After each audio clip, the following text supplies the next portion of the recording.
PDS irregular છે અને આપ એને નોર્મલ માની અને એને અવોઇડ કરો છો, ઇગ્નોર કરો છો, તો ફ્યુચરમાં માં બનવામાં પ્રોબ્લેમ પાક્કો.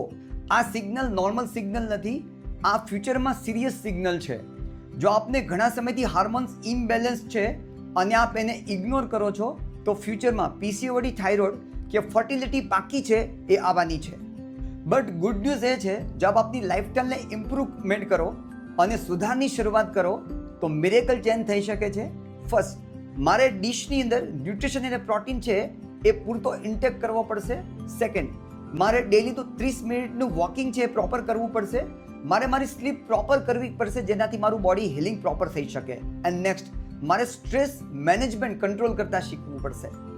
કોમેન્ટમાં આપ જણાવો આપની સાયકલ રેગ્યુલર છે કે ઇરેગ્યુલર છે. લેટ્સ ટોક, કારણ અત્યારની આપની awareness first step to healing